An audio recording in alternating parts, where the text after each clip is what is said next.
You know what I realized at 83? The loneliest people aren't the ones who live alone. They're the ones who forgot how to truly connect with others. I spent 20 years learning this the hard way, and if I could save you from that pain, well, that's why I'm sitting here talking to you today. My name is Eleanor, and I've been walking this earth for more than 8 decades. I've buried friends, celebrated grandchildren, weathered storms that nearly broke me, and discovered joys I never knew existed. But the biggest revelation of my life came when I was 78, sitting in my kitchen on a Tuesday morning, staring at a phone that hadn't rung in 3 days. That morning, I made myself a cup of coffee, just like I had every morning for 60 years. The steam rose from the mug, carrying with it the familiar aroma that used to comfort me. But that day, it felt different, empty. I sat there in my favorite chair, the one my late husband Robert had bought me for our 40th anniversary, and I realized something that shook me to my core. I had become invisible. Not invisible in the way you might think. People could see me at the grocery store. The bank teller still smiled politely when I made deposits, but I had become invisible to life itself. Somewhere along the way, I had stopped being a participant and had become merely an observer. I was watching life happen around me, instead of living it with others. You see, after Robert passed when I was 75, I thought I was being strong by handling everything alone. I told myself I was independent, that I didn't need anyone. My children, bless their hearts, would call every Sunday, duty calls that lasted exactly 15 minutes. How are you doing, Mom? Fine, dear. How are the kids? Same script, week after week. We were talking, but we weren't connecting. I remember Margaret, my neighbor across the street. She used to wave every morning when she walked her little terrier, Buster. One day, I noticed she hadn't walked by in a week, then 2 weeks. I found out from the mailman that she had moved to a nursing home after falling and breaking her hip. The thing that haunts me most, she lived 30 feet away from me for 12 years, and I never knew she was struggling. We were both so busy being polite strangers that we missed the chance to be friends. That Tuesday morning revelation changed everything. I looked around my pristine house, with its perfectly organized rooms and silent walls, and I made a decision that would transform the rest of my life. I decided to become socially active again, not because someone told me I should, but because I finally understood that connection isn't a luxury when you're older, it's oxygen. Now, before you think this is going to be some cheerful speech about joining book clubs and playing bingo, let me tell you the truth. Getting back into the world after years of isolation isn't easy. It's terrifying. Your social muscles have atrophied. Just like any unused part of your body, you forget how to make small talk. You worry that people will find you boring, or worse, that you'll have nothing interesting to contribute to their lives. The first step I took was the hardest, and it started with something so simple it almost seems silly now. I decided to actually speak to the cashier at my local grocery store, instead of just going through the motions. Her name was Jessica, and she had been checking out my groceries for 3 years, and I had never asked her anything beyond paper or plastic. That first real conversation lasted maybe 2 minutes. I asked her how her day was going, and actually waited for an answer. She told me her daughter had just started kindergarten and was nervous about making friends. Something in her voice, a mother's worry that transcends age, made me share that my own daughter Sarah had been the same way 50 years ago. We talked about first days and new beginnings, and when I left that store, I felt more alive than I had in months. This became my first tip for staying socially active. Start with the people who are already in your daily orbit. The postal worker, the pharmacist, the person who bags your groceries. These aren't strangers. They're acquaintances waiting to maybe become something more meaningful. You don't need to bare your soul or invite them for dinner. You just need to see them as human beings with their own stories, worries, and joys. But here's something I learned that nobody talks about. Being socially active after 70 isn't about quantity. It's about quality. When you're younger, you can maintain dozens of casual friendships, attend every party, join every committee. When you're my age, you realize that energy is precious, and you want to spend it on connections that truly matter. This leads me to my second discovery. Find your tribe based on shared passion, not shared age. After my grocery store revelation, I knew I needed to venture beyond small talk. I had always loved gardening, something I had learned from my mother during the Depression when growing your own food wasn't a hobby, it was survival. But I had been gardening alone for decades, treating it as a solitary pursuit. One day, I saw a notice at the library about a community garden project. They were looking for volunteers to help teach urban families how to grow their own vegetables. My first instinct was to keep walking. What could I possibly offer? I was just an old woman who knew how to make tomatoes grow. But something, maybe, Robert's voice in my memory reminding me that I had once been brave, made me write down the phone number. The coordinator was a young man named David, maybe 35, with calloused hands and genuine enthusiasm. When I called, nervous and stumbling over my words, he didn't treat me like a charity case or a sweet old lady looking for something to do. He treated me like an expert, because that's what I was. 60 years of coaxing life from soil had given me knowledge that couldn't be learned from books or YouTube videos. That first Saturday at the community garden, I met people I never would have encountered in my normal routine. There was Carlos, a recent immigrant who reminded me so much of the migrant workers who used to help during harvest season on my childhood farm. His English was limited, but plants speak a universal language. We communicated through gestures and shared smiles when his seedlings started sprouting. There was Amanda, a single mother of 3 who worked 2 jobs and was trying to stretch her grocery budget by growing her own food. She reminded me of myself during the early years with Robert, when every dollar mattered and ingenuity mattered more. And there was Frank, a retired mechanic whose arthritis made it hard for him to tend a traditional garden, but who had brilliant ideas for raised beds and irrigation systems. These people became my chosen family, bound together not by blood or proximity, but by dirt under our fingernails and the shared miracle of watching seeds become sustenance. We were all different ages, different backgrounds, different stories, but we were united by something real and purposeful. This taught me that the best social connections later in life aren't about finding people exactly like you. They're about finding people who share your values, your interests, your passion for something beyond yourself. Age becomes irrelevant when you're working toward a common goal that matters to all of you. My third realization came during our harvest festival at the end of that first summer. We had grown more food that our families could eat, so we decided to donate the surplus to the local food bank. As I was packing peppers and squash into boxes, Amanda asked me something that stopped me cold. "Eleanor, how did you learn to make plants grow in such difficult soil?" I started to give her the practical answer about soil pH and composting, but then I realized she wasn't really asking about gardening. She was asking about resilience. She was asking how you keep nurturing life when the conditions aren't ideal, when resources are scarce, when everything seems to be working against you. In that moment, I understood my third tip for staying socially active: become a bridge between generations. By sharing your wisdom, not your opinions, there's a difference, and it's crucial. Opinions divide us, create walls, make people defensive. Wisdom connects us, builds understanding, offers guidance without judgment. Amanda didn't need me to tell her how to live her life or criticize the choices she had made. She needed me to share what I had learned about persistence, about finding hope in small victories, about the patience required to plant something today that won't feed you until months later. These weren't lectures or sermons, they were stories, from one human being to another, about how to keep going when keeping going feels impossible. I started sharing more stories with my garden friends about the year my first garden failed completely because I planted too early, and a late frost killed everything, and how that failure taught me to pay attention to nature's timing rather than my own impatience. About the summer Robert was sick, and I had to tend the garden alone while working full-time, and sitting with him in the hospital, and how those stolen moments with my hands in the earth kept me sane when everything else felt out of control. Frank shared his own stories about mechanical failures that taught him problem-solving, about projects that seemed impossible until he found the right tool or approach. Carlos, through broken English and gestures, told us about the gardens his grandmother kept in El Salvador, about plants we had never heard of that could grow in conditions that would kill our familiar vegetables. We were all teachers and students simultaneously, creating a circle of knowledge and experience that enriched everyone involved. This is what social connection really means when you're older. It's not about filling empty time or fighting loneliness, though it does both of those things. It's about recognizing that your life experience has value and finding people who can benefit from what you've learned while teaching you things you never knew you needed to know. The fourth insight came to me gradually over the following months. I noticed that my most meaningful social interactions weren't happening at organized events or structured activities. They were happening in the quiet moments, the unplanned conversations, the times when someone needed help or when I needed help and wasn't too proud to ask for it. One evening, I was struggling to get a 50-pound bag of mulch from my car to my backyard. My pride said I could handle it alone, just like I had been handling everything alone for years. But my back said otherwise. David happened to be walking his dog past my house and saw me wrestling with the bag. Instead of just offering to help, which would have been nice but forgettable, he asked if I could show him how I planned to use the mulch, because he was thinking about mulching his own garden. This transformed what could have been an embarrassing moment of needing assistance into a meaningful exchange of knowledge.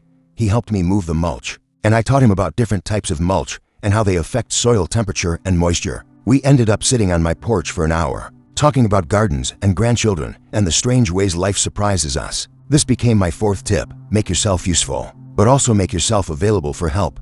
Independence is important, but interdependence is what creates lasting relationships. When you only give help but never receive it, you're not creating equality in your relationships. You're creating obligation, and that's not the same thing as connection. I started asking for small favors from my new friends. Could Amanda pick up some seeds for me when she went to the garden center? Could Frank take a look at my leaky faucet since he understood pipes better than I did? Could Carlos show me how his grandmother prepared the peppers we were growing together? These weren't impositions, they were invitations. Invitations for people to share their expertise, to feel needed and valued, to be part of a give and take relationship instead of a one-way street of charity or politeness. And in return, I offered what I could, babysitting Amanda's youngest when she had to work late, teaching Frank's granddaughter how to start seedlings, sharing my late mother's recipe for pickled vegetables with Carlos's wife.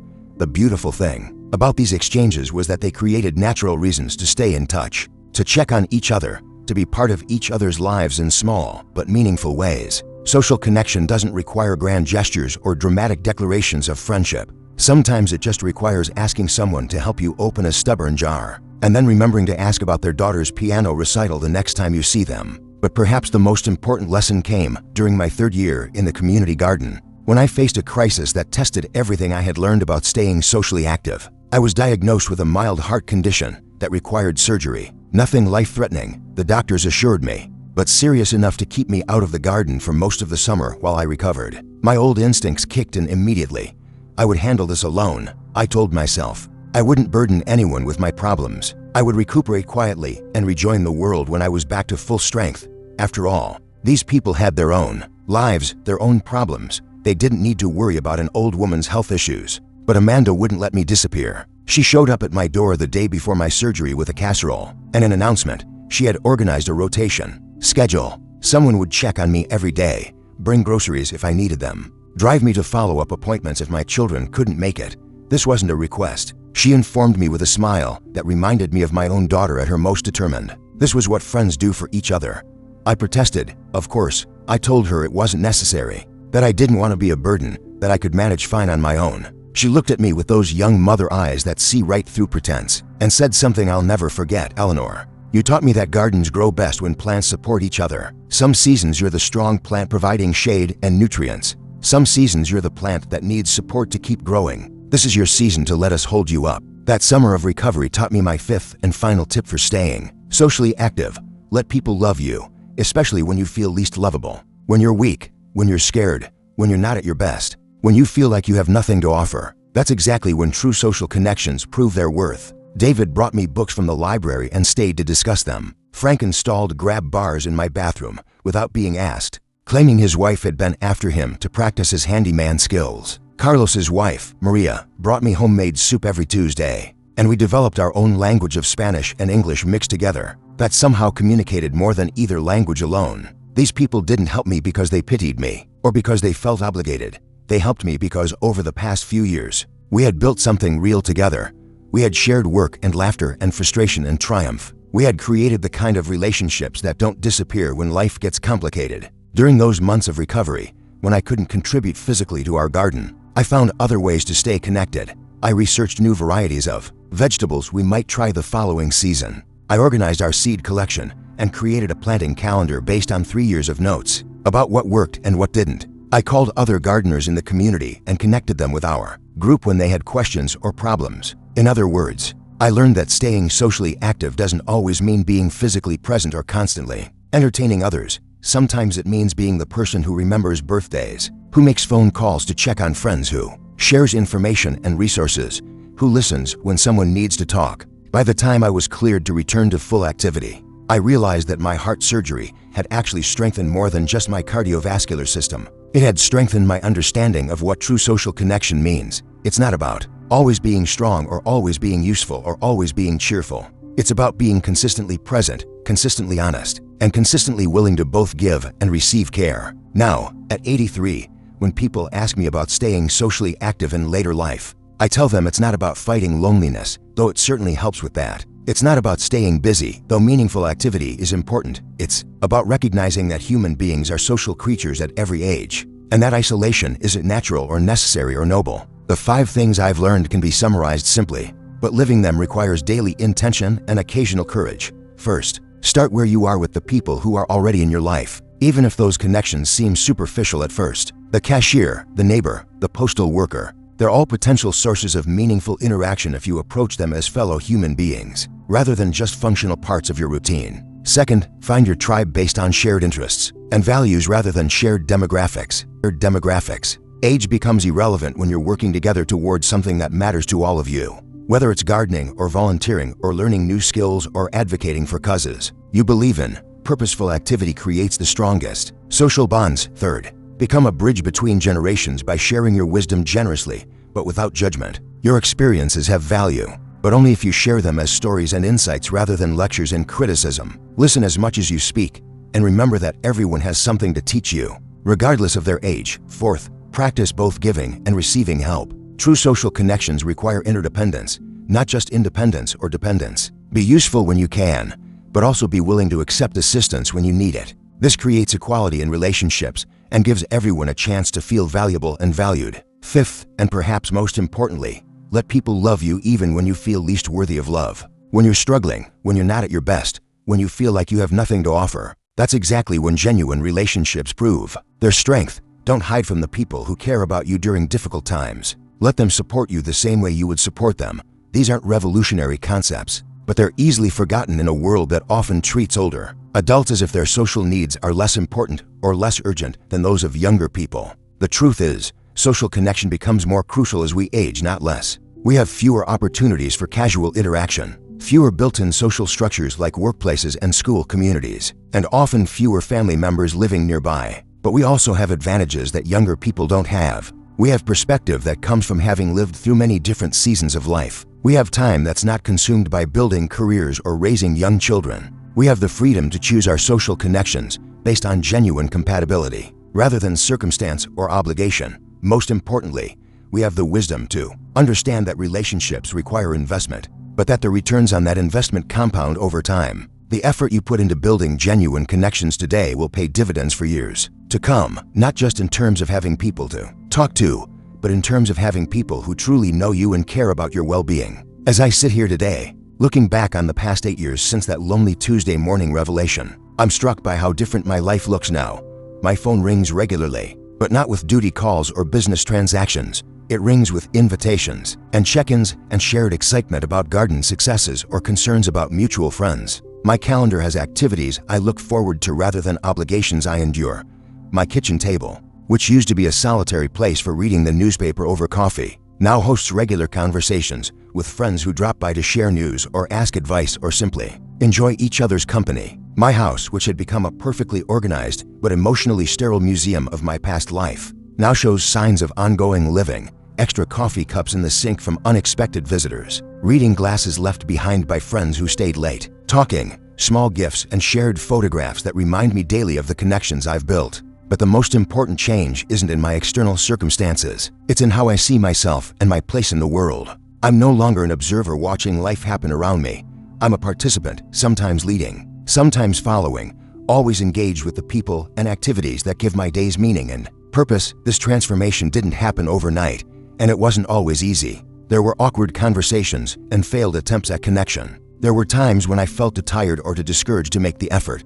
There were people who weren't interested in deeper relationships and situations that didn't work out as I had hoped. But persistence paid off in ways I never could have imagined. The garden that started as a way to get out of my house became a community that enriched every aspect of my life. The simple decision to really see the people I encountered every day opened doors to friendships I treasure. The willingness to be vulnerable and ask for help created bonds stronger than those based solely on mutual assistance. If you're watching this video because you recognize something of yourself in my story, because you felt the creeping isolation that can come with age, because you want to change your social situation but don't know where to start, I want you to know that it's never too late. I was 78 when I began this journey. You might be 60 or 70 or 90. The number doesn't matter as much as the decision to try. You don't need to transform your entire life overnight.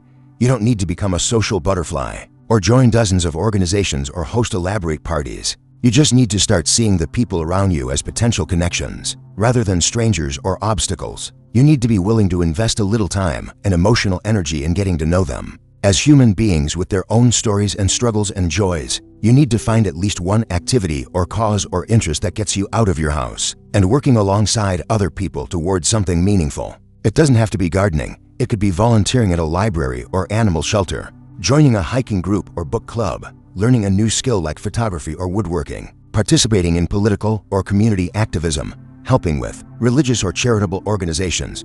The specific activity matters less than your approach to it. Are you there just to fill time, or are you there to connect with others? Are you focused on what you can get from the experience, or are you also thinking about what you can contribute? Are you open to relationships that might look different from the friendships you had when you were younger? Most importantly, are you willing to be patient with yourself and others as these connections develop? Social relationships at any age require time and effort, but especially so when you're older and perhaps out of practice with making new friends. Don't expect instant deep friendships or perfect social interactions from the beginning.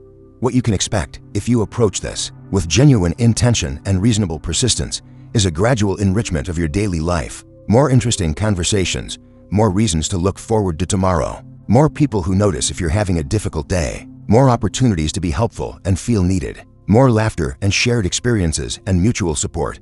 You can expect to rediscover parts of yourself that may have been dormant for years. The teacher, the mentor, the collaborator, the friend. You can expect to learn new things about the world and about yourself. You can expect to feel more connected not just to other people, but to life itself. At 83, I know that my time for building new relationships is more limited than it was when I was 78. But I also know that the relationships I've built over these past few years will sustain me through whatever challenges lie ahead. I have people who will notice if I don't show up, who will check on me if I'm ill, who will celebrate my victories and mourn my losses. More than that, I have people whose lives I've touched and who have touched mine. I have young friends who come to me for advice and old friends who share memories and middle-aged friends who include me in their family celebrations. I have a chosen family that supplements and enriches my biological family, creating a network of care and connection that makes every day more meaningful. This is what staying socially active really means, not just avoiding loneliness, but creating a life rich with human connection and mutual support. It means recognizing that we all need each other, regardless of age, and that the bonds we forge in our later years can be just as strong and meaningful as those we formed when we were young. If I could give you just one piece of advice from my 83 years on this earth, it would be this: don't wait for connection to find you. Go out and create it. Start small, be patient, stay open to possibilities you hadn't considered. The effort you make today to reach out to others will come back to you multiplied many times over. The world needs what you have to offer, your experience and wisdom and unique perspective. And you need what the world has to offer in return: companionship and purpose, and the irreplaceable joy of being known and valued by others at any age. But especially as we grow older, we're not meant to journey through life alone. Today, as I finish this conversation with you, I'm going to call Amanda to see how her oldest daughter is adjusting to college. Then I'm meeting Frank and David at the garden center to plan next year's plantings. This evening, Carlos and Maria are coming for dinner to share photos from their recent visit to see family in El Salvador. These aren't extraordinary events, just ordinary moments made special by the connections I've built over the past 8 years. They're the fruit of that decision I made on a lonely Tuesday morning to stop being invisible and start being present in my own life and in the lives of others. You have the same opportunity right now, regardless of your age or circumstances. The question isn't whether you're too old or too set in your ways or too busy or too shy. The question is whether you're ready to take that first small step toward connection, to see the people around you as potential friends rather than strangers, to invest in relationships that will enrich your remaining years in ways you can't yet imagine. If this video has resonated with you, if something in my story reminds you of your own situation or aspiration, then my mission today has been accomplished. You don't need to become exactly like me or follow my exact path. You just need to find your own way to stay socially active, to remain connected to the larger human community of which we're all part. The years ahead can be among the richest of your life if you're willing to share them with others. I hope you'll give yourself that gift, and in doing so, give it to all the people whose lives you'll touch along the way.